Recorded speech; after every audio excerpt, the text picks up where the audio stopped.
Тысячи мігрантаў проста на памежным пераходзе Брузгі. Яны разбілі намёты наўпрост на дарозе, заблакавалі праезд, а паблізу распалілі вогнішчы, ствараючы дымавую заслону. Усё гэта з дазволу і пад наглядам гэтак званых сілавікоў з Беларусі, ды пры ўдзеле прапагандыстаў, якія робяць патрэбную карцінку для сваіх праграмаў. Гэтая тэма сёння яшчэ вернецца ў выданні. Вітаю, з вами Сергей Подсасонны.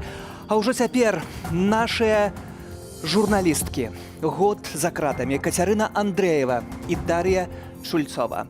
Мы іх вельмі чакаем і няспынна працуем, бо гэта тое, што рабілі яны і за што заплацілі свабодай.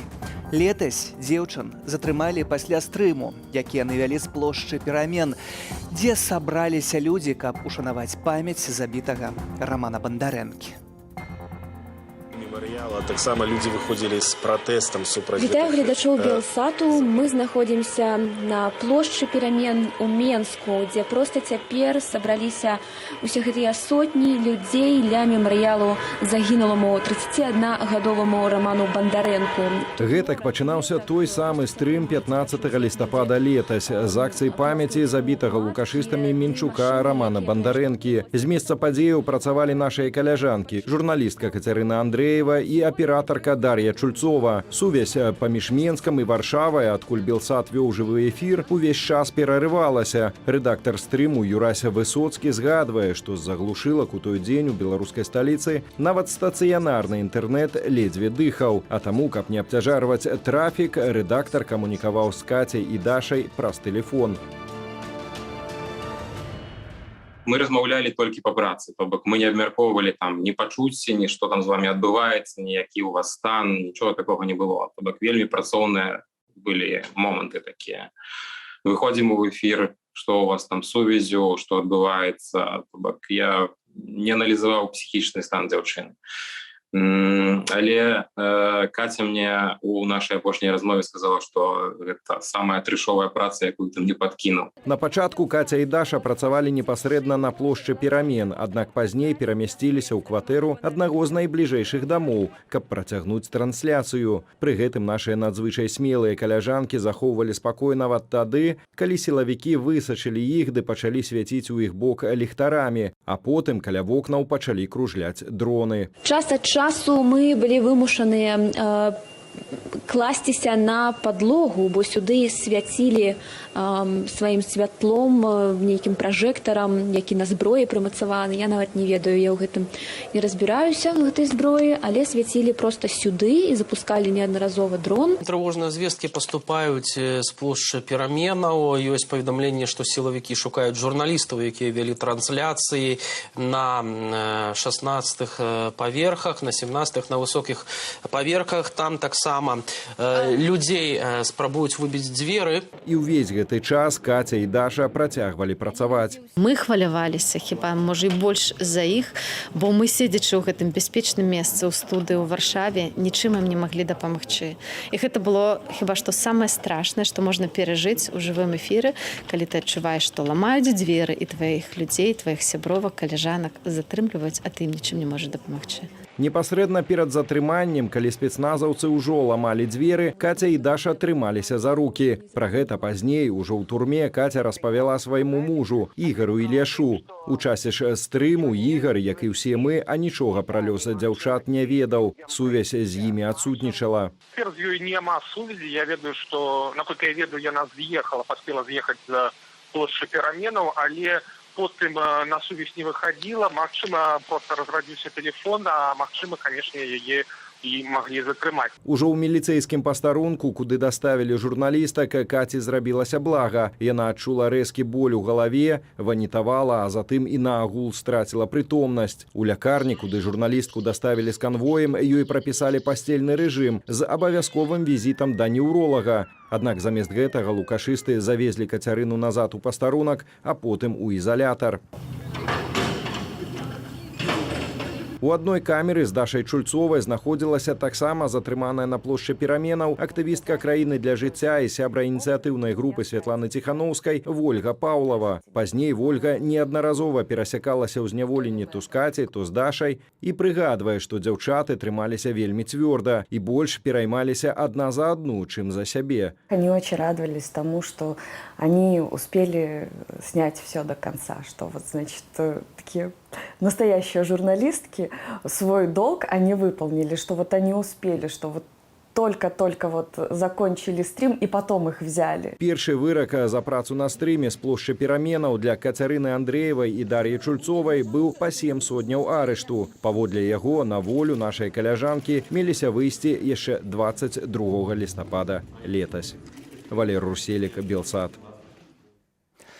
Год чакання, год надзеяў, спадзеваў, але ўсё ж такі год, як нашыя каляжанкі Кацярына Андрэева і Дар'я Чульцова застаюцца за кратамі. І са мной спадарства ў студыі белсатаўцы Аліна Коўшык, якая працавала на тым эфіры, Алексей Дзікавіцкі, намеснік дырэктара Белсату, які ўвесь час быў побач і сачыў за тым, што адбываецца, Зміцер Ягораў, які быў на судовым працэсам, калі ўвогуле гэта можна назваць судом. Вітаю, калегі. І, напэўна, пачнем з самага пачатку. Аліна, бадай, першаю даведалася пра тое, што адбываецца, і першаю інфармавала нашых гледачоў, бо аглядальнасць таго эфіру была самай вялікай у гісторыі нашых стрымаў. Дзяўчыны зрабілі абсалютна гераічную працу, дзякуючы таму, што яны былі там, дзе яны былі, увесь свет даведаўся, як выглядала зачыстка плошчы пераменаў. І мы, канешне, разумелі, што штосьці кепскае можа здарыцца, але мы, напэўна, не думалі, што дзяўчын затрымаюць і як гэта будзе зроблена. Дзяўчыны інфармавалі пра тое, што лёталі дроны, што свяцілі ім там у вокны, то бок было зразумела, што іх вылечылі. Мы разумелі, што яны знаходзяцца ў небяспецы. Мы памятаем, што ўзламалі дзверы, і тады мы страцілі сувязь з дзяўчынамі. Інфармаваць пра такія падзеі, скажу я вам, это я не раіла бы нікому быць на гэтым месцы, бо трэба неяк захаваць твар, а эмоцыі проста перапаўняць. Нават сёння, калі пераглядала гэты стрім, у мяне рэальна проста сэрца калацілася і хацелася плакаць, калі пачула Кацін голас. Я разумею, што мы тут, а Каці няма. І мяне ўвесь час таго стрыму было такое адчуванне, што я тут у бяспецы, а яны там у небяспецы. То бок мы робім адну справу толькі з той розніцы, што нас не дастануць, а яны за гэта расплочваюцца сваёй воляй і свабодай. Я таксама быў рэдактарам таго эфіру і сядзеў за кадрам у той дзень, але памятаю, што Алексей, ты бясконца прыходзіў і бясконца прыносіў нейкія новыя звесткі, бо ўвесь час быў у кантакце. Як узгадваеш той дзень? Ой, відаеце, мінула столькі часу, сапраўды, так інтэнсіўны год, который за нами, натуральна, што ён павінна было быць так, што все паволі забываецца, але гэты дзень таксама ў мяне перад вачыма. Да апошняй хвіліны заўсёды чалавек мае надзею, да, што все-таки здарыцца нейкі цуд, што была спачатку інфармацыя, што гэтыя так званыя сілавікі ламіліся на іншым паверсе ў кватэры. Мы думалі, што можа гэта не па іх, не па нашых дзяўчынаў. І кожны раз хацелася спадзявацца, што а можа не прыйдуць, а можа удасца неяк выскачыць. А можа, нават калі ўжо прыйшлі, калі знікла гэтая сувязь, а можа ўсё-такі нейкім чынам, бывала ж такое, затрымаюць і, допустим, у гэты же дзень уначы адпусцяць, так? Альбо потым уже, калі стала вядома, дзе дзяўчыны і што не выпускаюць, то можа праз гэты тыдзень выпусцяць. І, канешне, гэтыя перажыванні трагічныя, таму што шчыра вам скажу, няма дня, каб я не падумаў пра дзяўчын і пра тое, што яны зрабілі. І таксама пераглядаў гэты стрым. Наколькі у тых такіх вельмі экстрэмальных умовах, наколькі все-таки ён быў зроблены прафесійна. 7 гадзін зробленых просто ідэальна. Такая праца і вось такая краіна Беларусь, которая такіх прафесіяналаў, людзей, патрыётаў сваёй краіны і сваёй справы карае 2 гадамі турмы за ідэальную працу. Я толькі хацела дадаць пра тое, што стрым быў зроблены прафесійна. Вось калі я сёння слухала, мяне здзівіла, наколькі спакойным был голас Дакладна. Каці. Як яна гэта выверена і вельмі спакойна, без эмоцый каментавала. Тое, што бачыла, заўважала ўсё, што робіцца вакол, і гэта сапраўды была выдатная, выбітная журналісцкая праца, за якую цяпер дзяўчыны атрымліваюць узнагароды, толькі, на жаль, узнагароды тут, а яны там. Дима, вось менавіта ты ездзіў у Гамбург, так, атрымліваць узнагароду для дзяўчын не так даўно, але апошні раз, калі ты пабачыў дзяўчын, гэта быў працэс. Так, апошні раз я бачыў жыўцом дзяўчыны Кацю і Дашу, калі яны былі ў судзе, у клетцы, як нейкія страшныя злачынцы. І яшчэ мне ўзгадалася, што менавіта там на судзе мы даведаліся, як захоплівалі Кацю і Дашу. Это ворваліся сілавікі з пісталетамі на галоў у кватэру, як быццам там нейкія страшныя жудасныя тэрарысты знаходзяцца. Вось. І гэта вельмі кантраставала з тым, што я пабачыў. Мне запомнілася такая карцінка, як Каця і Даша знаходзіліся ў гэтай клетцы, і яны праз пэўны час згубілі цікавасць да таго, што адбываецца ў зале суда, тому што гэта быў цырк, гэта не мела сэнсу шукаць там чагосьці, нейкага зместу, нейкага сэнсу ў гэтым працэсе. І вось у нейкі момант вызірнула сонца і пачало свяціць проста ім у клетку. І я пабачыў, як змяніліся іх твары, таму што, ведаеце, некалькі месяцаў перад гэтым правялі у душных, цёмных, цесных камерах, і гэтага сонца не бачылі. І гэта быў для іх вельмі важны момант. І таксама момант, калі яны пабачылі сваіх сваякоў, калегаў, сяброў, хто прыйшоў на той працэс. Да нас далучаецца маці Дар'і Чульцовай, спадарыня Наталля Церабіленка, ўжо цяпер з намі на сувязі. Вітаем, спадарыня Наталля, вас. Адразу пачну з падзякі і вялікага гонару, які мы маем за нашу каляжанку, за вашу дачку, бо гэта сапраўды гонар мець у сям'і такога журналіста. Дзякуй вам вялікі ад усіх нас. І вы таксама калісьці выказаліся, што вы не хацелі, каб яна была журналісткаю, але цяпер вы таксама ганарыцеся ёй. Добрый вечер всем. Спасибо за хорошие, добрые слова. Я действительно горжусь своей дочерью. Она у меня, наверное, самая лучшая все-таки. Я не хотела, чтобы она шла в эту профессию, потому что понимала, что все это очень страшно. Такая профессия опасная. Все-таки журналистика очень опасна в нашей стране. Поэтому я всегда понимала и не хотела, чтобы она туда шла. Калі вы глядзіце сёння на вашу дачку, вы пабачылі яе ў судзе, потым вы пабачылі ўжо яе на сустрэчы, то што самае галоўнае вы хочаце ёй сказаць?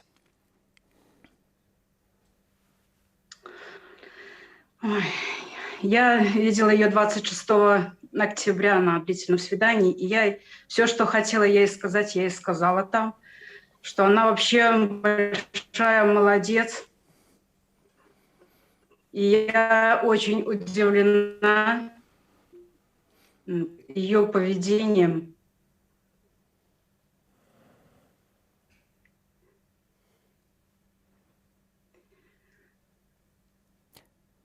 Как она себя держит, даже в колонии, находясь там, я, наверное, пропала. Не-не, мы вас чуем, калі ласка. Слышите меня, да? Так. Как она там находится в колонии, она очень хорошо себя держит. Она всегда улыбается, и когда идут телефонные звонки, и в письмах, и на встрече, она себя очень хорошо вела. Поэтому я думаю, что она пройдет этот путь с гордостью до конца, и я ей очень горжусь. Она большая-большая молодец. Я даже не ожидала от нее такого.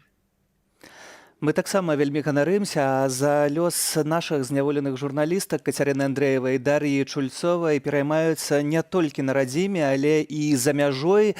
Словы падзякі за працу і адвагу ды салідарнасці ад нашых замежных калегаў давайце паслухаем.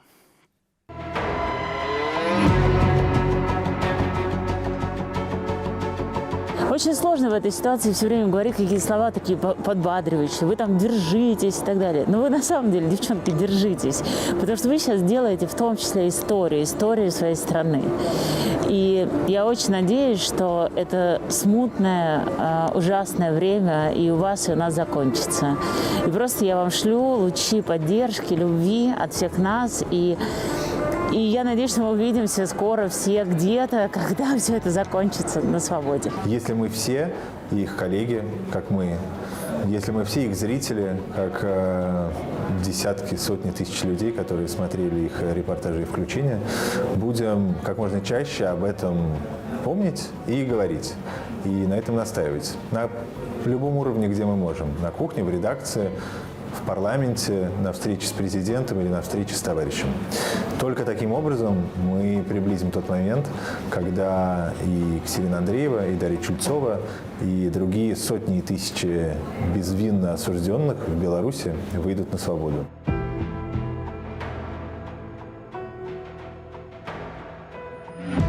Я точно знаю, что судьба Кати и Даши не останется без внимания. Они не останутся гнить в тюрьме. Обязательно люди доброй воли, которые находятся не только в Беларуси, но и далеко за ее пределами, сделают все для того, чтобы их освободить. Мы знаем, что эта жертва, на которую пошла она и Даша, она не является напрасной. Все это обязательно принесет плоды для будущей демократической, свободной Беларуси. Всі білоруські журналісти, вони великі молодці, вони тримаються за ґратами, але водночас ми все ж хочемо бачити їх на волі, хочемо обійняти, хочемо потиснути руку. Хочется сказать и напомнить Лукашенко, что, знаете, ограничение возможности работать журналистам, ограничение их прав и свобод – это вообще тупиковый путь. Любая власть, которая выходит на тропу войны с журналистами, обречена. То, что у вас отняли жилеты с надписью «Пресса», то, что уничтожили ваши документы, это означает лишь одно. Ваши имена, ваша работа будут вписаны в вашу личную историю профессиональной деятельности, в историю государства Беларусь, и, я уверен, в историю журналистики. Мы, как коллеги, вместе с вами тримаемся равным, держимся вместе. Мы ждем вас на свободе.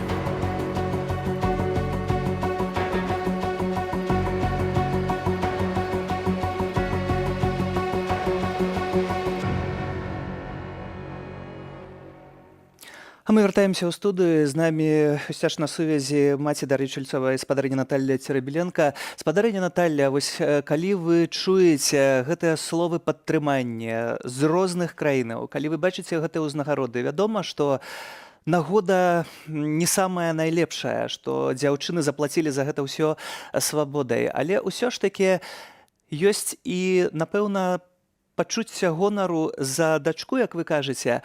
А што яшчэ адчуваеце, калі чуеце гэтыя ўсе словы?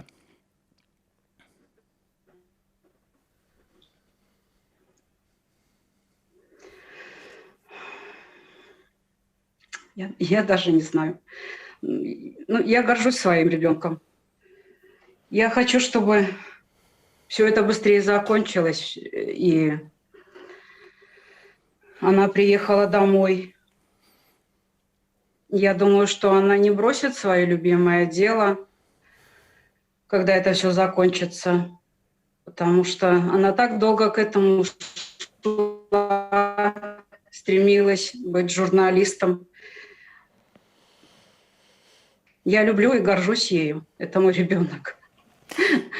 Дзякуй вам і спадзяемся, што і вы, і ўсе мы неўзабаве прытулім і Дашу, і Кацю на волі. Дзякуй вам за вашу дачку і за яе працу, безумоўна.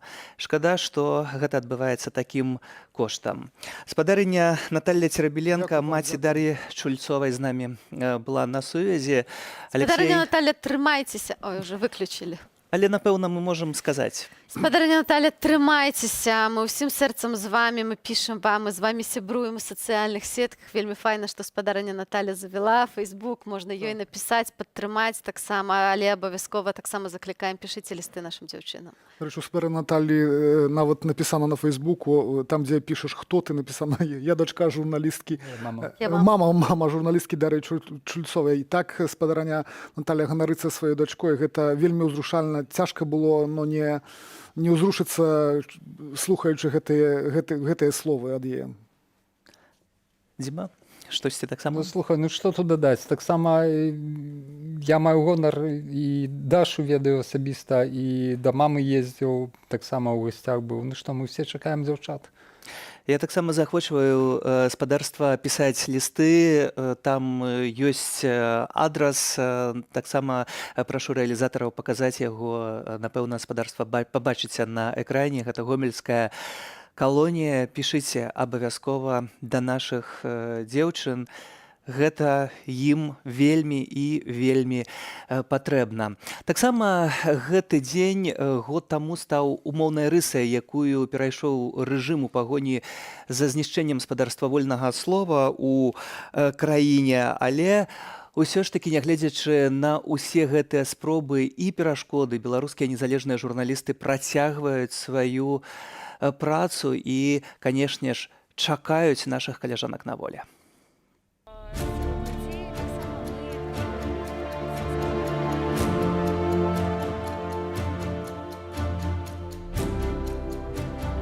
Катя и Даша, я хочу сказать вам, что вы не одни. Каждую минуту и каждую секунду, когда вы находитесь в тюрьме, мы думаем о вас и стараемся проживать это время вместе с вами. Я очень надеюсь, что вы чувствуете нашу поддержку. Я з Кацярынай калісьці пачынаў стрымы, крыху дапамагаў ёй, вучыў на пачатку, але потым я заўважыў, што яна моцна перазвышла мяне як першага, можа быць, адно з першых настаўнікаў у стрымах. Я гэтым захоплены, я гэтым ганаруся і мяркую, што Кацярына, канешне, гэта наша зорка, новая тэлевізійная, таксама як і Даша Чульцова з такой цудоўнай прафесійнай аператарскай працай. Дорогие Катя и Даша, я хочу вам пожелать, чтобы вы оставались сильными и оставались собой, несмотря на то, что сейчас с вами происходит. Это очень сложно, вы не видите близких, вы не видите родных, друзей, но мы с вами, мы готовы вас поддержать в письмах, словах, продолжать делать вашу работу. Я представляю «Зеркало I.O.», и в тот период, когда посадили вас, посадили и мою коллегу по Тутбай Катю Борисевич. Я понимаю, что чувствуют ваши близкие. Если честно, я чувствую это тоже. Это несправедливо. Вы должны быть сейчас здесь, с нами. И я надеюсь, что это скоро произойдет.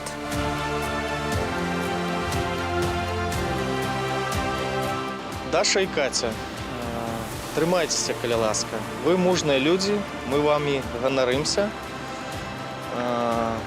Праўда за нами, і я думаю, што рано ці позна вы будете на волі, і все будзе добра.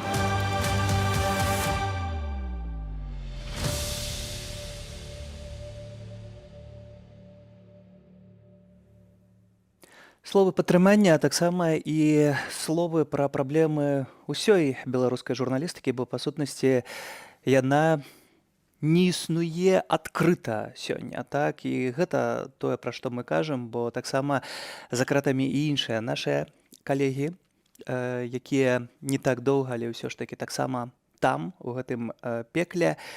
І у гэтай сітуацыі мы, канешне, не можам нічога іншага хіба рабіць, як толькі працаваць. Працягваць працу. Зараз, я думаю, хіба найцяжэйшыя часы для беларускай журналістыкі, бо фактычна журналістаў у Беларусі рэальна засталося вельмі мала. Большасць медыяў былі вымушаны з'ехаць, бо працаваць у Беларусі стала нерэальным. І мы часам, калі сустракаемся недзе за мяжой, то так сумна жартуем, што ціпа сёння ў пакоі з больш беларускіх журналістаў, чым у Беларусі засталося. Гэта, канешне, не зусім так, і мы вельмі шануем працу тых людзей, якія сцяж застаюцца ў краіне. Тым не менш, як показала практыка, як показаў гэты год, мы не спыняемся. Мы працуем са здвоенай сілай, потому што мы разумеем, што мы працуем не толькі за сябе, але і таксама за тых, хто застаецца за кратамі. Алексей, у гэтай сітуацыі што самае складанае, каб арганізаваць гэты працэс для цябе як для дырэктара? Гэта, канешне, не проста, таму што шмат нашых калегаў яны былі вымушаныя пакінуць Беларусь, трэба было пастарацца ўсім дапамагчы, як толькі можам і каму можам. Але ведаеце, што так як Аліна кажа, я для сябе пастанавіў, што гэтае пекла ўжо доўга працягваецца адносна, але я для сябе пастанавіў, што я не маю права стаміцца, я не маю права ўпасці ў дэпрэсію, я не маю права пайсці на бальнічны. Я просто не маю права на гэта, таму што ты заўсёды кажаш, хто, калі не мы. Я не магу скардзіцца на то, што мне цяжка, што стрэс, што бамбардуюць інфармацыю ўвесь час збольшага негатыўнай, таму што дзяўчыны, і не толькі нашы дзяўчыны, сядзяць у турме. І я тут, калі я магу высадзець піджачок і папіць кавы вечарам, на што мне скардзіцца? І это наш доўг. І я, шчыра кажучы, чакаю таксама ад усіх маіх калег менавіта такога падыходу. Мы павінны сабрацца, узяць сябе ў рукі і працаваць яшчэ эфектыўней. Бо ад нашай працы цяпер залежыць, быць можа, ніколі столькі не залежало ва ўсёй гісторыі Новай Беларусі. Ну і таксама, Дзіма, ты адказваеш цяпер за кадры на Белсаце. Гэта таксама вельмі складаны момант, бо сёння у замежжа аказалася тое, што кажа Аліна, агромная колькасць беларускіх журналістаў, і усе шукаюць працы. Так, все шукаюць працы. Мы таксама разумеем, што усе людзі, якія выехалі, нашы людзі для нас вельмі важны, бо Белсат складаецца з людзей, па сутнасці. І таму нам вельмі важна не згубіць тых людзей, што засталіся ў Беларусі, нам вельмі важна не згубіць тых людзей, якія выехалі. Мы стараемся, прыдумаем нейкія новыя праекты, альбо хтосьці перафарматоўваецца на іншую працу, перакваліфікоўваецца, так. І просто працуем у гэтым накірунку, бо Белсат мусіць існаваць далей, бо інакш навошта все гэтыя ахвяры. Белсат з самага пачатку, з першага дня, ён пераследуецца. І тое, што адбываецца зараз з Кацей, з Дашай, з Ірай, з спадаром Владзімірам, гэта вельмі несправядліва, і мы мусім працаваць далей, каб гэту несправядлівасць перамагчы. Яны, напэўна, не хацелі б, каб мы спыніліся ці перасталі існаваць. Напэўна, гэта такая інфармацыя, навіна, якой не будзе. Іх бы не цешыла, канешне. Імёны Кацярыны Андрэевай і Дар'і Чульцовай сёння гучаць і ў еўрапейскім парламенце, і ва ўкраінскай радзе, і нават за акіянам. Жыве Беларусь, кажуць замежныя палітыкі, і выказваюць словы салідарнасці з нашымі зняволенымі журналісткамі. Chcielibyśmy przesłać bardzo dużo siły, dużo solidarności. Мы жадаем вам сілы і дасылаем нашу салідарнасць. Сёння вам гэта трэба, але не толькі вам, а таксама вашым сем'ям. Мы з вамі, мы памятаем пра вас, і мы зробім усё, каб вы як мага хутчэй апынуліся на волі. Обидві пані сандзоне. Дзяўчат судзілі як сапраўдных злачынцаў у клетках. Гэтыя здымкі ўражваюць нас і сёння. Именно благодаря таким храбрым людям, как Екатерина, Дарья и многие другие, Беларусь выстоит и станет свободной. Мы будем жить в единой Европе. Живя Беларусь! Стойкости им желаем, им, членам их семей, всем близким, и будем бороться. Зная, насколько трудно вам приходится сегодня переживать то, что делает режим Лукашенко и сам Лукашенко лично с вами и с вашими коллегами, я хочу пожелать вам твердости, и мы все вместе с вами будем бороться за то, чтобы Беларусь была другой. Живе Беларусь! I want you to know Я хочу, каб вы ведалі, што мы бачым, мы рэагуем і стараемся рабіць усё, што можам для таго, каб выправіць гэтую сітуацыю для ўсіх зняволеных у Беларусі, каб дэмакратыя перамагла ў вашай краіне для нашай супольнай лепшай будучыні ў Еўропе. Хочацца звярнуцца да ўсіх дэмакратычных палітыкаў, дэмакратычных краінаў Еўропы ды іншых краінаў. Давайце аб'яднаемся і зробім усё, каб дыктатар як мага хутчэй вызваліў свой народ ад дыктатуры. Давайце зробім усё дзеля таго, каб людзі не пакутавалі, а журналістаў не кідалі ў турмы, каб простыя, звычайныя грамадзяне мелі нармальную еўрапейскую будучыню. Вы лучшие дочери своего народа, и вы заслуживаете не просто быть на свободе, но и определять, как Беларусь будет развиваться в будущем. И я уверен, рано или поздно это произойдет. Держитесь. Живи Беларусь! Можно отнять от человека свободу, но нельзя отнять любви к свободе. Я думаю, с такими людьми, как вы, Беларусь очень скоро станет свободной. Мы понимаем, что защита свободного слова – это тяжело, но мы с вами и будем делать все, что зависит от Литовской Республики, чтобы в Беларуси не было бы политических заключенных. Этот спектакль этих кровавых палачей для нас абсолютно ясен. Как вы видели, нас не купили ни за Беларускали, ни за Газпром. Так что мы, свободные люди, встаем за вас сегодня и выступаем на вашей стороне. Калегі, падсумоўваючы нашу сённяшнюю гутарку, безумоўна, самае галоўнае – гэта дзяўчыны сёння. Яны нашыя гераіні гэтай часткі эфіру. Нам вельмі складана размаўляць, і мы адчуваем гэтыя эмоцыі ўсе разам.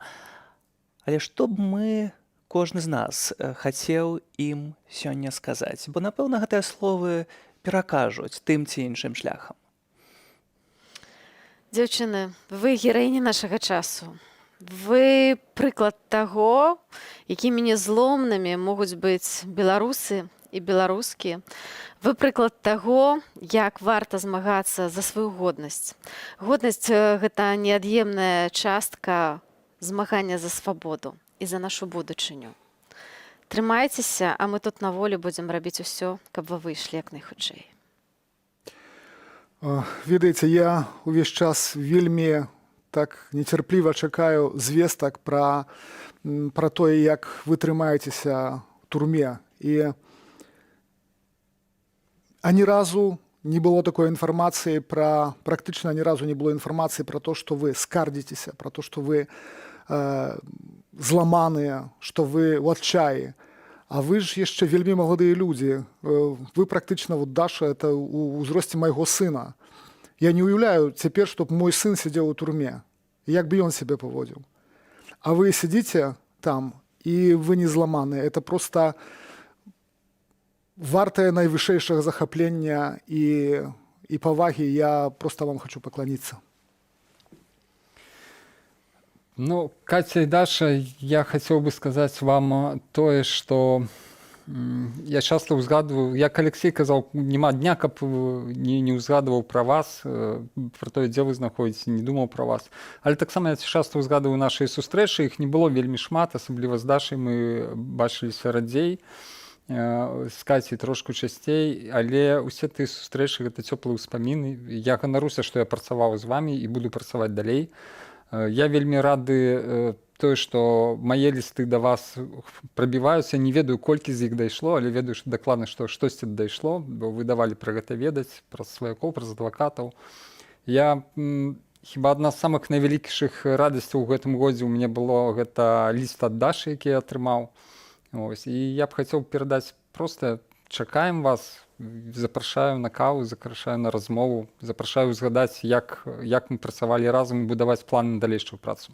Ох, будзе вельмі шмат размоваў і будзе вельмі шмат літраў кавы той выпіта, як толькі дзяўчыны выйдуць на волю, бо кожны будзе хацець і прытуліць іх і запрасіць на гэтую каву. Аліна, напэўна, зробіць не адзін пірог на гэтае вызваленне. З задавальненнем. Дарэчы, вось гледачы не ведаюць, калі мы вялі нядзельныя стрымы, які былі стандартамі, я кожную нядзелю пекла пірагі і прыносіла ў рэдакцыю. Это быў такі мой маленькі ўклад для тых людзей, які кожную нядзелю працавалі.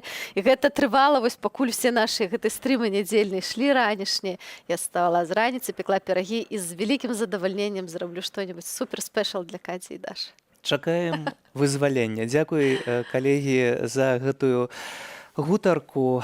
Ананімна і праўдзіва. Новая рэальнасць незалежнай беларускай журналістыкі, якая жыве ў выгнанні па іншы бок ад агрэсіі і фэйкаў, якія прадукуюць дзяржаўныя СМІ. Так сталася, што крымінальны пераслед журналістаў пачаўся год таму з арышту менавіта нашых журналістак Дар'і Чульцовай і Кацярыны Андрэевай, якія адбываюць турэмныя тэрміны за прафесію.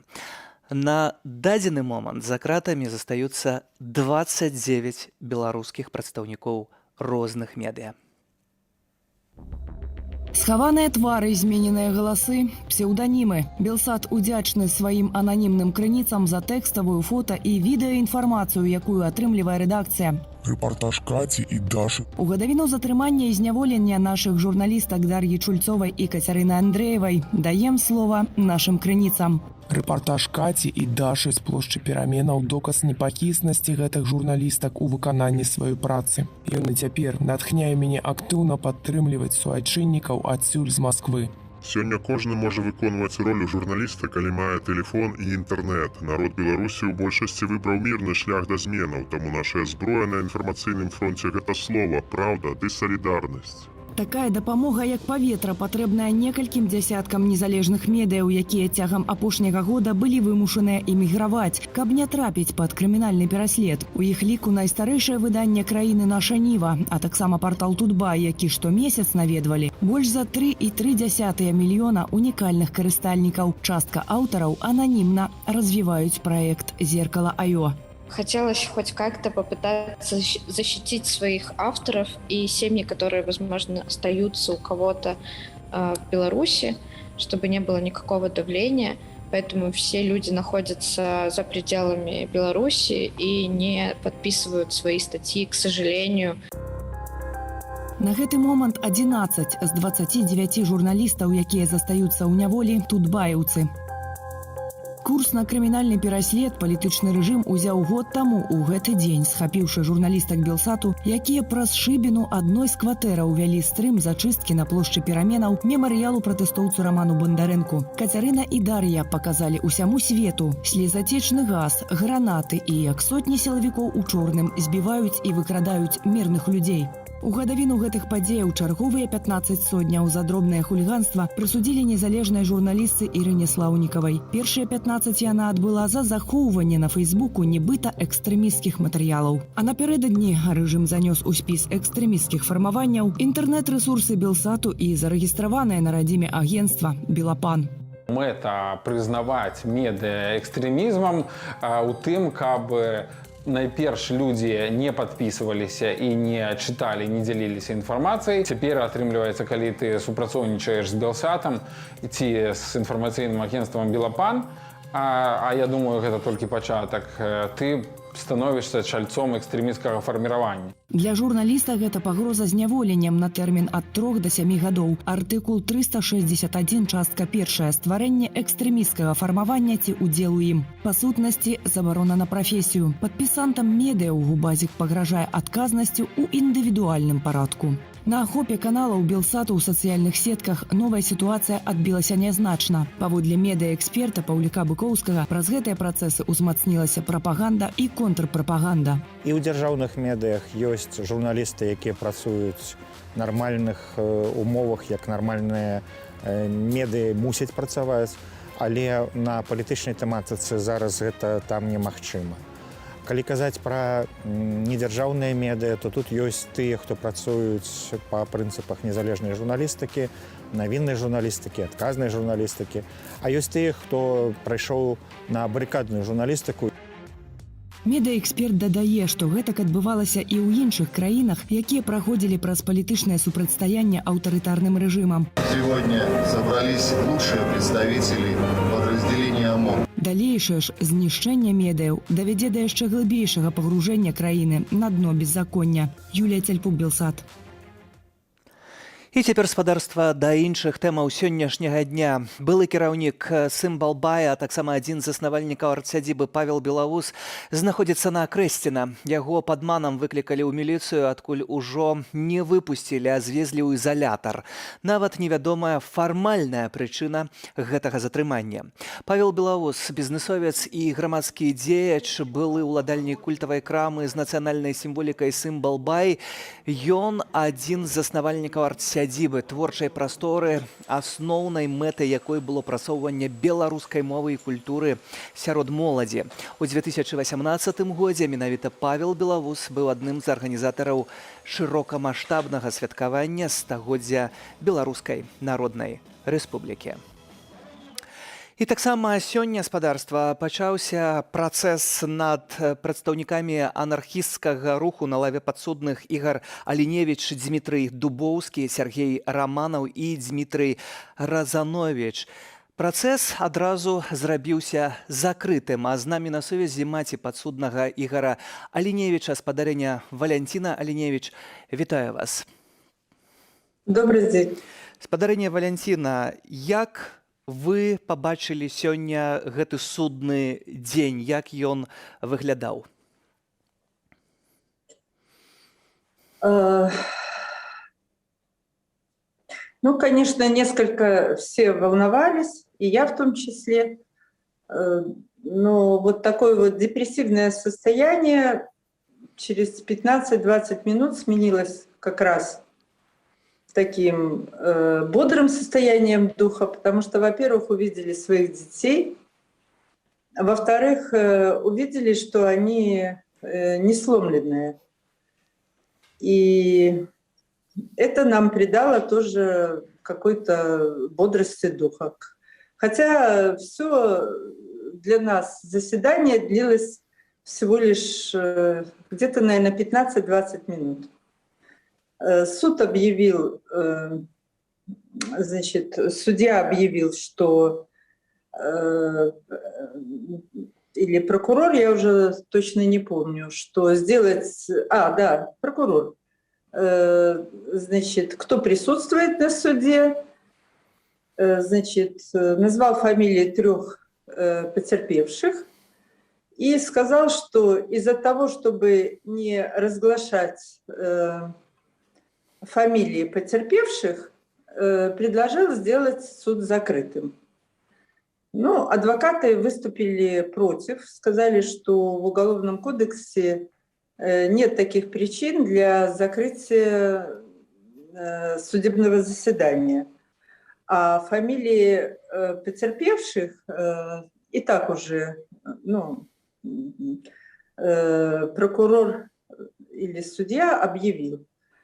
Но затем дали возможность высказаться за закрытие или за открытие суда обвиняемым, вот 4 этим ребятам.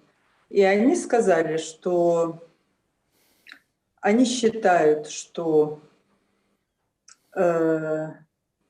любое такое судебное заседание должно быть прозрачным, открытым, чтобы общественность сама видела цели того, чего они сделали, как все происходило, и чтобы люди сами судили о том, что произошло вокруг.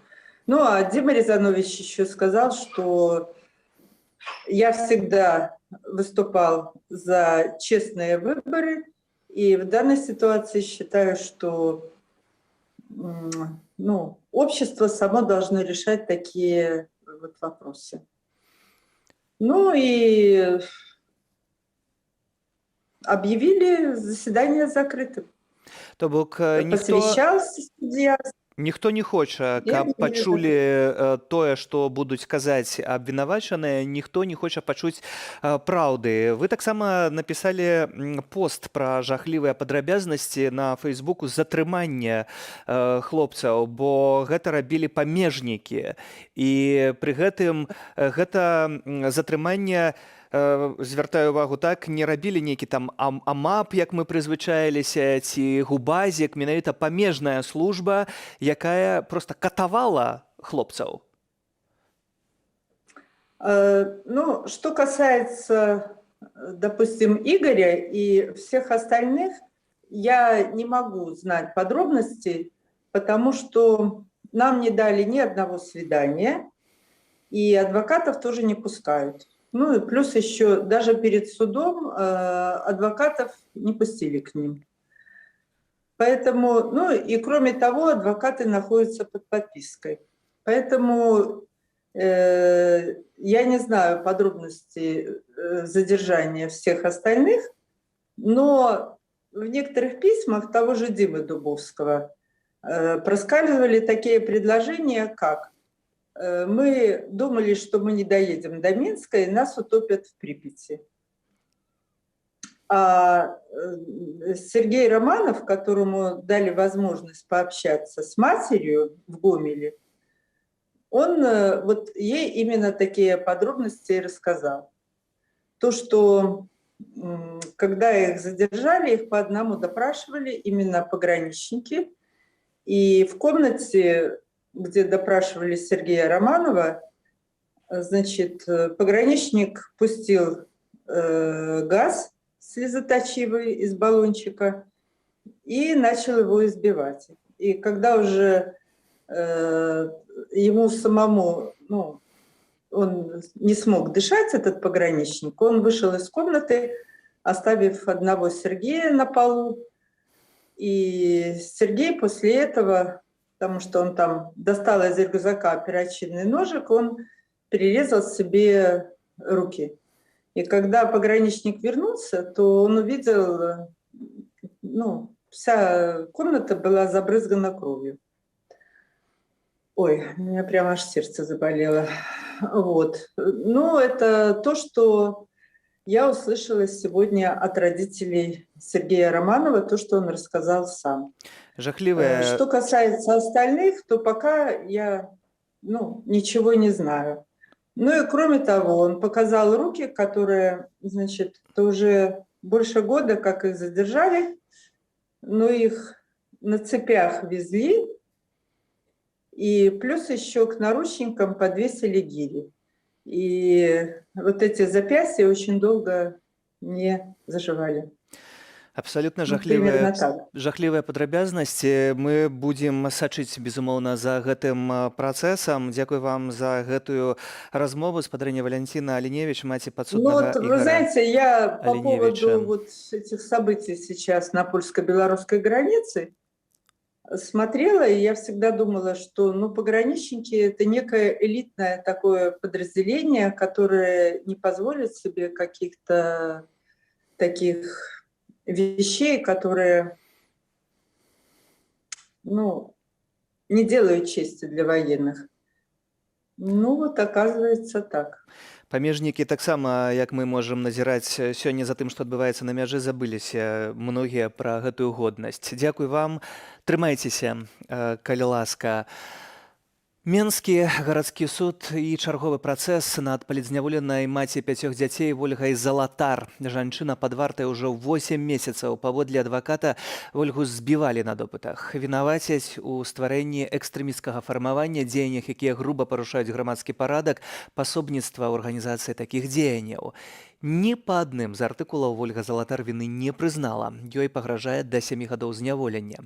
А перад судом адбылося затрыманне 32-гадовай Тацяны Батуры, якая прыйшла на працэс палізняволенай. Але была затрыманая на брамках кантролю і вывезеная ў шарым бусе ў невядомым кірунку. Шматдзетныя сем'і, якія паспелі выехаць за мяжу, схаваўшыся ад беларускага тэрору, запісалі звароты ў падтрымку сям'і Залатар.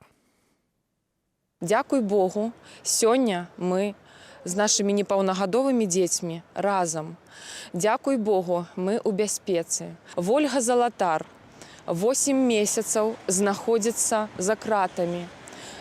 Жанчына, верніца, маці 5 дзяцей. Жанчына, якая жадала сваёй бацькаўшчыны волі, жадала сваім дзеці лепшай долі. Хацела сёння і заўтра, каб дзеці жылі ў бяспецы, ведалі сваю мову і сваю гісторыю. Дзецям патрэбна матуля.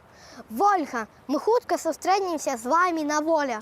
Жыве Беларусь, жыве вечна. Хотим пожелать ей, чтобы она не теряла бодрость духа, оставалась такой же позитивной, такой же доброй и мудрой. Чтобы она не переставала верить в людей, несмотря на то, как, к сожалению, все разворачивается. И очень надеемся и желаем, чтобы все как можно скорее встало, скажем так, на нормальный путь, чтобы Ольга как можно скорее могла вернуться к своей семье, потому что детям без мамы очень тяжело. Вельмі хотели бы выказать падтрымку гэтай сям'і і сказаць, што такое не павінна ніколі адбывацца ў цывілізаванай краіне, і мы верым, што хутка все это скончыцца і на Беларусі будзе сапраўдны мір, і людзі змогуць спакойна расціць дзяцей і ганарыцца сваёй краінай. Мы вяртаемся да тэмы на мяжы спадарства. Сёння чарговая калона прыйшла на пераход Брузгі, дзе папросту разбілі намётавае мястэчка, паляць вогнішча і невядома, што плануюць. Усё гэта адбываецца пад кантролем так званых беларускіх сілавікоў. Ну а еўразвяз усцяж гаворыць пра санкцыі, якія ніяк прыняць не можа. Гаворка пра 5, а нават і пра 6 пакеты. Што ў іх гэта нібыта таямніца? Паспрабуем даведацца пра падрабязнасці. Еўрадэпутат з Літвы спадар Андрус Кубілюс з намі на сувязі. Добрый вечер.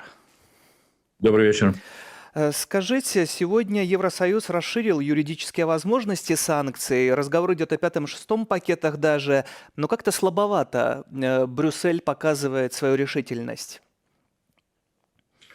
Ну, знаете, во-первых, то, что было принято сегодня, это важно, потому что это создало юридические возможности принимать новые конкретные санкции, которые нужны для того, чтобы либо авиакомпании, либо международные аэропорты, работающие в Беларуси, были бы заставлены не принимать больше потоков вот этих мигрантов, которых организует сам режим Лукашенко.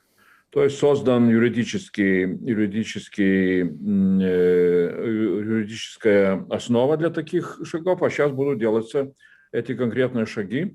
И, как видим, Европейская комиссия, ее представители очень интенсивно работают с разными странами, с разными авиакомпаниями для того, чтобы они прекратили участие в этом преступлении, которое называется контрабанда мигрантов. Достаточно слабая интенсивность, если посмотреть, что потоки мигрантов идут через Беларусь уже на протяжении нескольких месяцев, и сегодня почти 10 тысяч из них дошли до Германии как конечной цели. Также то, что мы наблюдаем последние недели, вторую неделю, столкновения на границах, попытки прорыва открытого границы, городки эти палаточные на границе. Что нужно еще Евросоюзу или Литве, или Варшаве, когда Лукашенко начнет стрелять по этим городам? Ну, во-первых, да, мы с самого начала лета, когда началась вот эта гибридная война против Европейского Союза, против Литвы, против Польши, мы много говорили о том, что нужно останавливать и приводились и новые санкции, которые будут воплощены в жизнь, скажем, Соединенными Штатами Америки с начала декабря, экономические санкции. Но, конечно, насчет мигрантов ситуация изменилась, когда Лукашенко из Минска пригнал вот эти тысячи мигрантов на границу с Польшей, где они сейчас создают свои лагеря. И, конечно, это объединило весь Европейский Союз. Вот в этом Лукашенко очень успешен, в кавычках, объединить Европейский Союз. И поэтому Европейский Союз начал работать более сосредоточенно и более эффективно. И поэтому вот те санкции, которые будут вводиться против авиакомпаний, возможно, что и против аэропортов, я думаю, что они остановят вот этот миграционный поток в Беларусь, который Лукашенко организует. Но этого над этим нельзя остановиться. Европейский парламент очень четко несколько недель назад потребовал, чтобы Европейский Союз или отдельные государства Европейского Союза занялись бы самой главной проблемой, самой главной причиной, почему вот этот миграционный кризис возник, это, конечно, сам лично Лукашенко. И поэтому все громче идут разговоры о том, чтобы он привлекался к трибуналам, чтобы начались конкретные обсуждения его преступлений в Международном суде справедливости в Гаге. И вот над этим нужно тоже очень сосредоточенно работать, и я думаю, что эта работа тоже начинается. Но много очень разговоров. Нужно не забывать о том, что уже больше года в Беларуси политический кризис. Мы видим почему-то сейчас только мигрантский кризис, но есть почти 900 политических заключенных, только признанных. Почти 40 тысяч человек прошли через эти тюрьмы. Есть убитые в Беларуси. Не забывает ли Евросоюз об этом? Ну, я не думаю, что Европейский Союз забывает. Если будем говорить, скажем, об Европейском парламенте, то это обсуждалось совсем недавно, 2 недели назад, как я говорил, уже резолюция была принята, где опять новые инструменты предлагается создавать для того, чтобы действительно создавать давление на режим Лукашенко, включая и тоже президента России Путина, потому что причина, почему Лукашенко все еще остается как бы у нелегитимной власти, это то, что его поддерживает президент Путин. Опять же, в этом плане нужна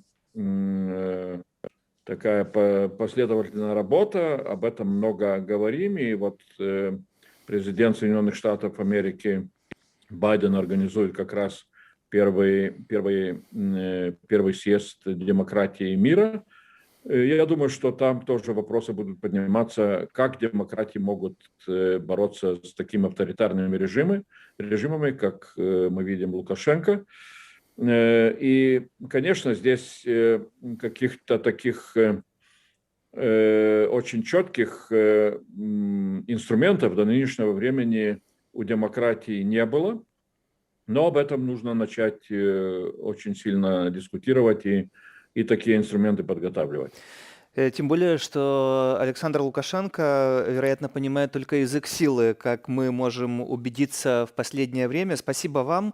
Евродепутат з Литвы спадар Андрус Кубилюс был с нами на сувязі, а спадарства для вас у эфиры працаваў Сергей Падсасон. Зычу добрага вечара. Наперадзе вас чакае інфармацыйнае падсумаванне дня у аб'ектыве. Не пераключайцеся і заставайцеся з Белсатом.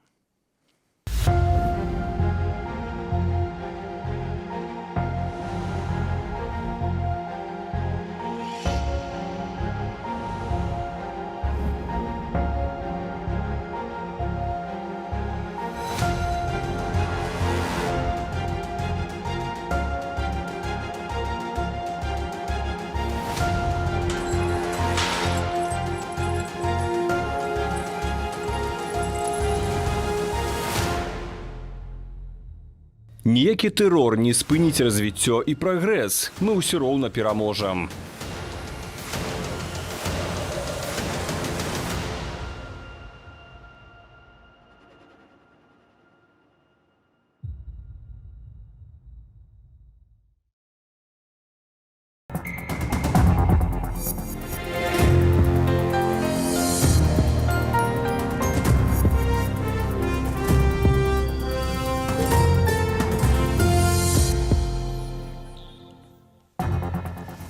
З заўтрашняга дня ў Беларусі падаражэе аўтамабільнае паліва. Гэта 30-е павышэнне кошту сёлета. Вітаю, шаноўнае гаспадарства. У студыі працуе Анастасія Русецкая. Пачынаем аб'ектыў. Сёння ў нашым выданні вы пабачыце.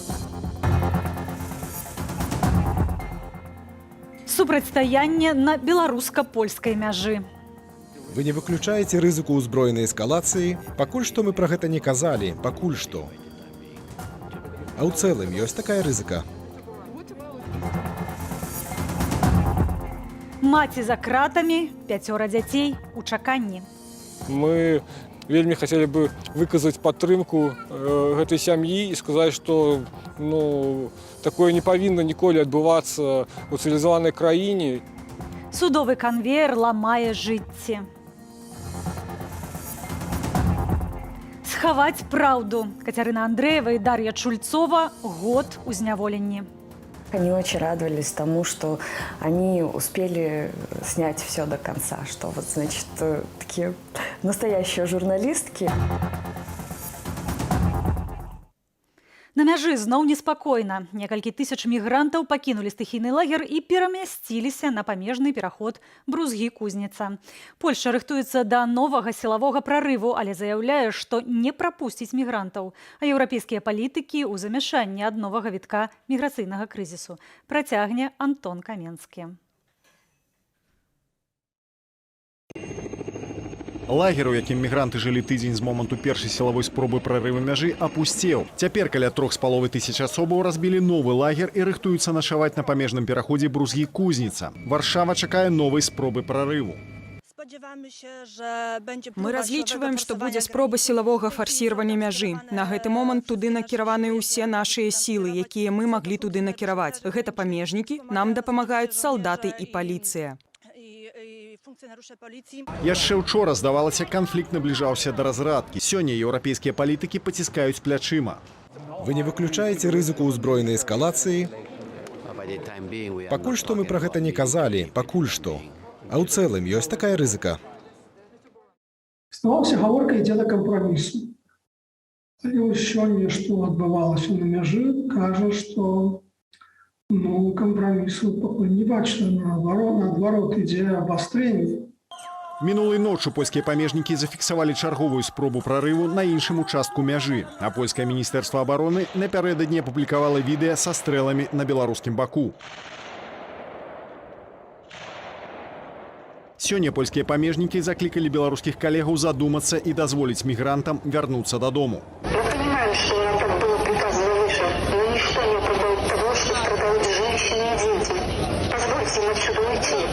Улады Іраку заявілі, што 18 лістапада пачнуць рэпатрыяцыю сваіх грамадзянаў, якія захраслі на мяжы. Пра гатовасць вярнуць так званых турыстаў на радзіму заявіў і Лукашенко.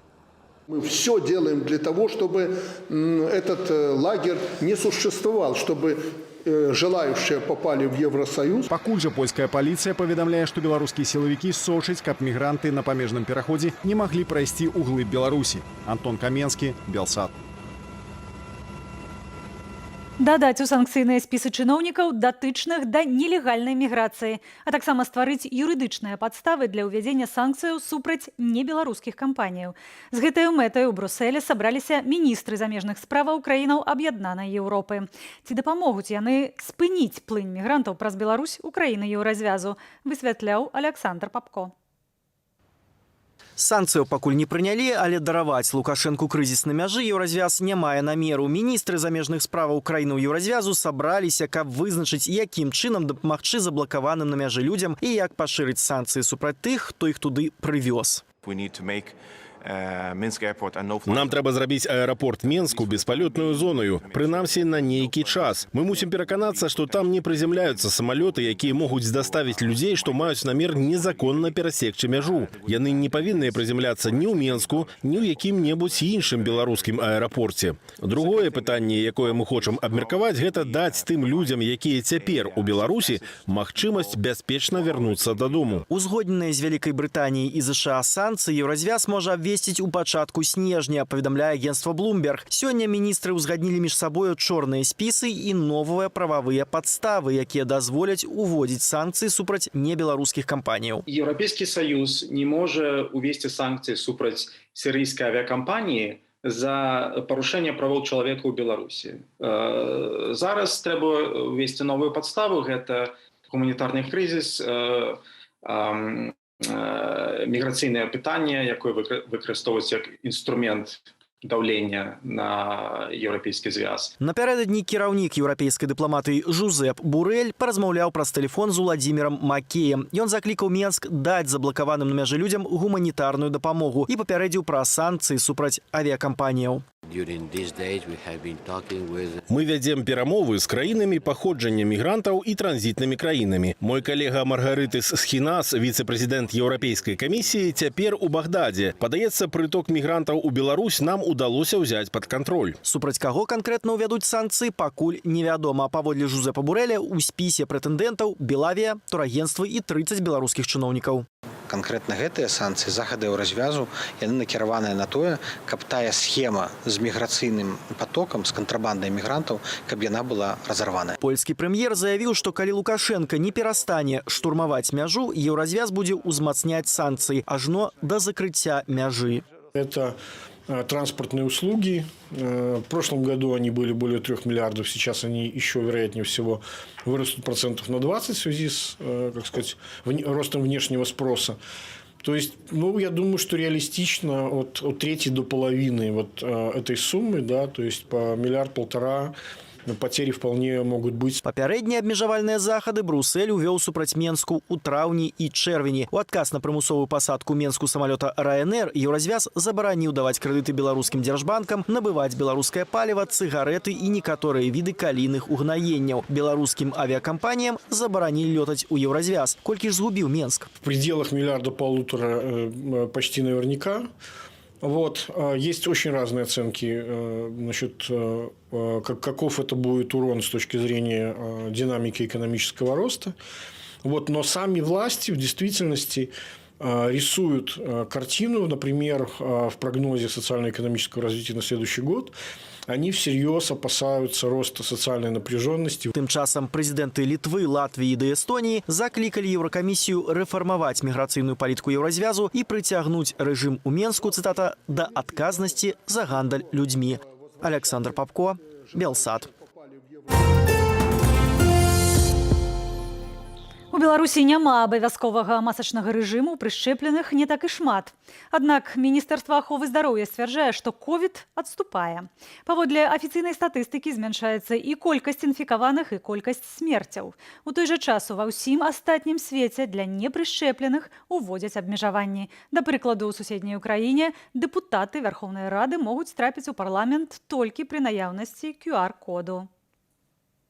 У нашай фракцыі ўсе вакцынаваныя. Мы адна з нешматлікіх палітычных сілаў, якая з самага пачатку паступова выступала за неабходнасць абавязковай вакцынацыі дэпутатаў.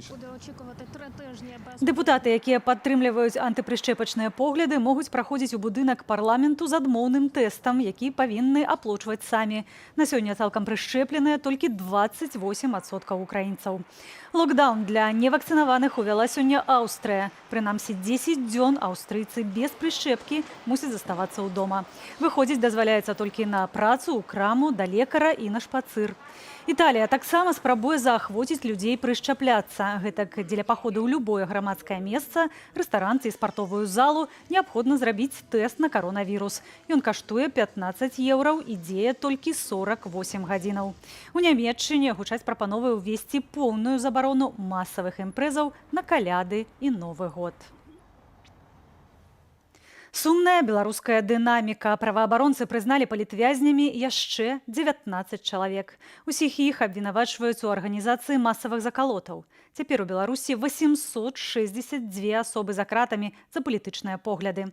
Пачатак тыдня выдаўся багатым і на новыя палітычныя суды і затрыманні. Падрабязней Уладзімір Старыковіч. Сёння ў Менску пачалі судзіць анархістаў Ігора Аленевіча, Дмітрия Дубоўскага, Сергея Романова і Дмітрия Разановича. Яны ўжо больш за год за кратамі. Іх вінавацяць у тэрарызме, быццам бы яны здзейснілі напады на аўтастаянку пракуратуры, будынкі ДАІ і Дзяржаўнага камітэту судовых экспертызаў. Хлопцы вины не признают. Ребята молодцы. Улыбались.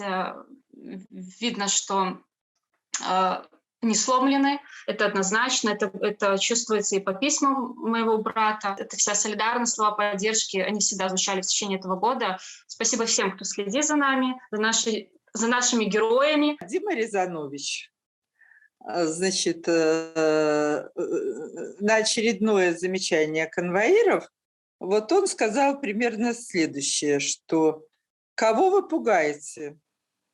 Вы что, не знаете, что нам нечего терять, кроме своих оков? Перед вами 4 убежденных революционера. Пачаўся суд і над маці 5 непаўнагадовых дзяцей, Вольгай Залатар, якую утрымліваюць пад вартай ужо 8 месяцаў. Вольгу вінавацяць паводле 2 артыкулаў: стварэнне экстрэмісцкага фармавання і арганізацыя масавых закалотаў. Ёй пагражае да 7 гадоў пазбаўлення волі. Мы вельмі хотели бы выказаць падтрымку гэтай сям'і і сказаць, што такое не павінна ніколі адбывацца ў цывілізаванай краіне, і мы верым, што хутка все это скончыцца. Алена Ананіч пакарала 4 гадамі турмы 21-гадовага студэнта медуніверсітэту Уладзіслава Марціновіча, які быў адміністратарам тэлеграм-каналу медыкаў «Белыя халаты».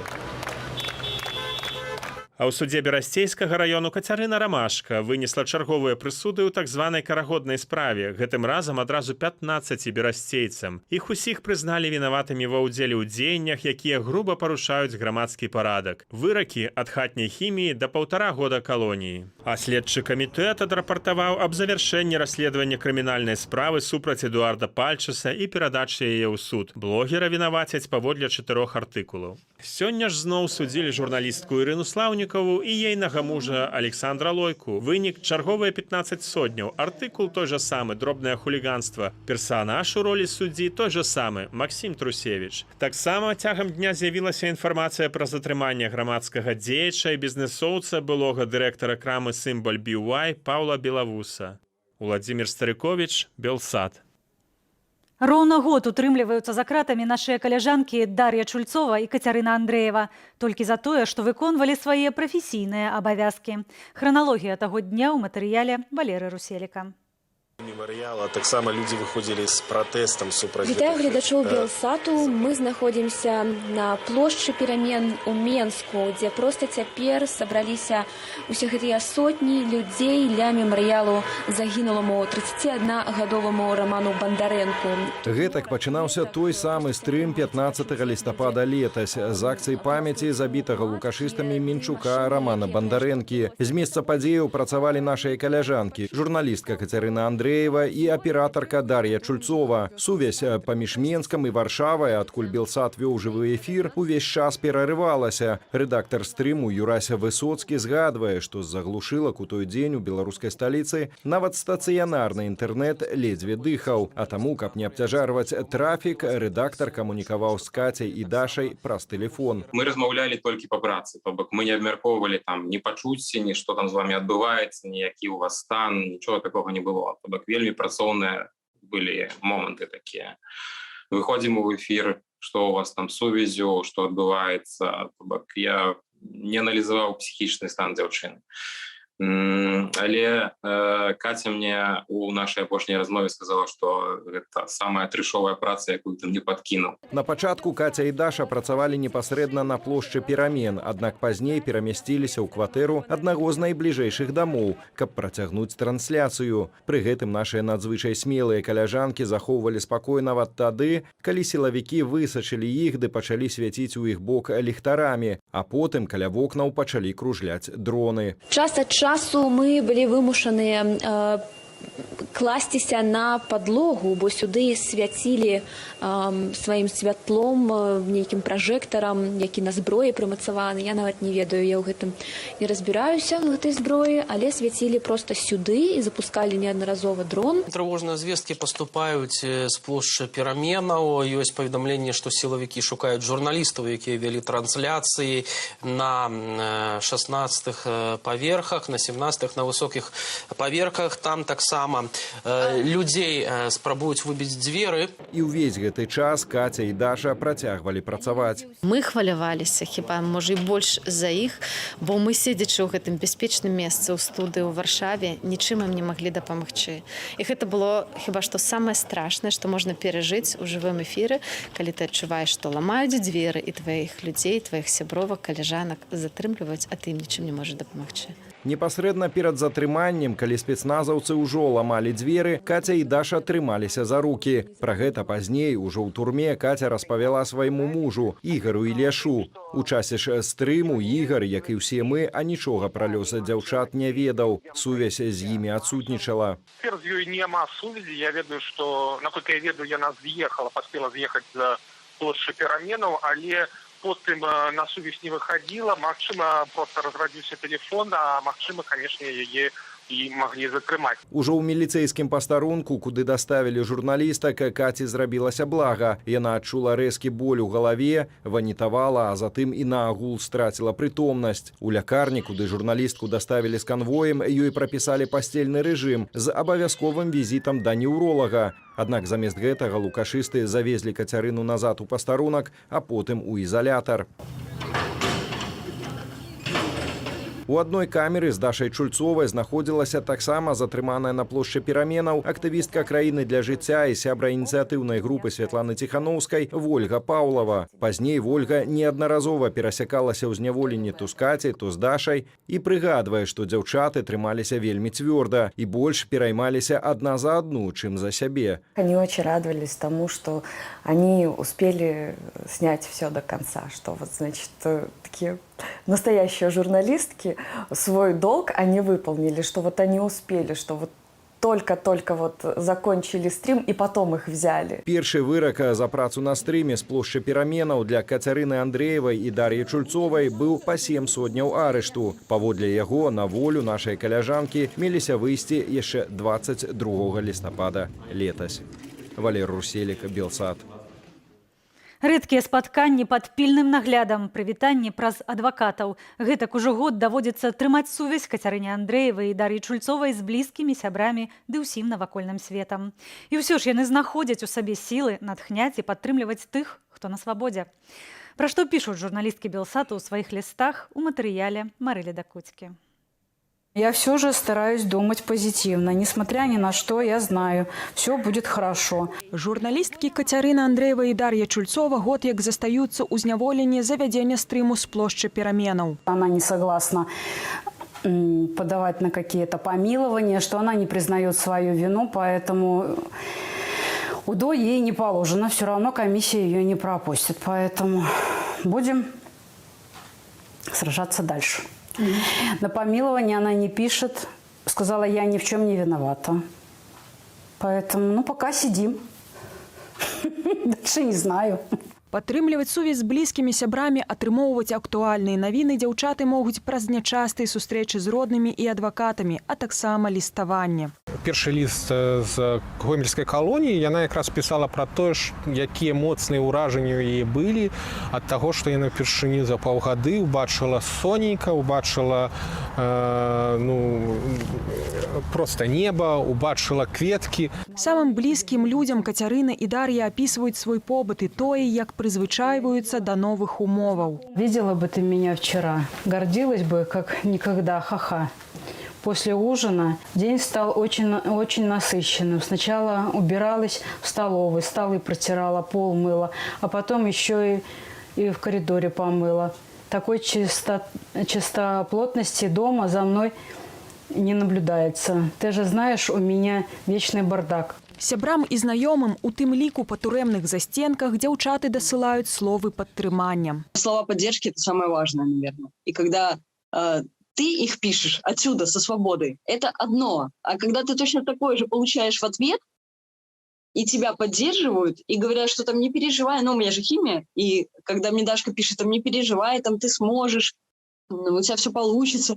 И ты читаешь и понимаешь, что человек в неволе, и он тебя пытается поддержать еще сильнее, чем люди, которые вокруг тебя здесь, на свободе. На жаль, вядома, што не ўсе паштоўкі і тэлеграмы даходзяць у турме да адрасатаў праз ціск і цэнзуру. Нягледзячы на тое, што не атрымліваеш адказаў, все роўна важна пісаць. Бо дастаткова проста уявіць, што ты сядзіш у гэтай калоніі альбо ў ізалятары, і лісты фактычна гэта адзінае, што да цябе даходзіць нешта пазітыўнае у жыцці, што дае табе магчымасць вырвацца на волю хаця б у думках, хаця б на некалькі хвілінаў. Выйсці на волю Кацярына і Дар'я мусяць у верасні 2022 года. Пакуль жа мы просім падтрымаць нашых каляжанак, адправіўшы ім паштоўку альбо тэлеграму. Актуальныя адрасы можна знайсці на нашым сайце ў раздзеле «Жыве». Марыля Дакуцька, Белсад. Сёння ў Міжнародны дзень пісьменніка ўзняволення назвалі лаўрэатаў прэміі імя Францішка Аляхновіча. Узнагарода прысуджаецца за творы, якія грунтуюцца на асабістым турэмным досведзе аўтараў. Большасць пераможцаў прэміі дагэтуль за кратамі. Чытаць іх творы, купляць кнігі, пісаць рэцэнзіі, цытаваць, згадваць, адпраўляць ім лісты. Справа не проста маральнай падтрымкі і салідарнасці, а акт супраціву і культуры, пашырэння свабоды і святла. Сёлета ў ліку пераможцаў прэміі імя Францішка Аляхновіча 7 асобаў палітычныя вязні пішуць цыклы турэмных вершаў, а таксама казкі для дзяцей. Урачыстую цырымонію ўзнагароджання плануюць правесці ў Беларусі адразу, як гэта стане магчымым. Прэмію заснавалі ў 2013 годзе. Беларускі пэн-цэнтр супольна з радыё «Свабода». Узнагарода носіць імя драматурга і рэжысёра Францішка Аляхновіча, аўтара кнігі «У каптюрох ГПУ». І інфармацыя з апошніх хвілінаў. Як падае тэлеграм-канал «Пол Первого», адбылася тэлефонная размова Александра Лукашэнкі з Ангелай Меркель. Яна, нагадаю, цяпер выконвае абавязкі канцлера Германіі. Падрабязнасцяў пакуль не паведамляецца. Наш тэлеканал будзе сачыць за развіццём падзей. Жывы эфір на Белсаце цяпер працягне праграма «Размова». Сённяшняя тэма – міграцыйны крызіс. Пра магчымыя наступствы і ролю Масквы паразважае госць, дырэктар Інстытуту «Палітычная сфера» Андрэй Казакевіч. Я ж з вамі развітваюся. У студыі працавала Анастасія Русецкая. До сустрэчы.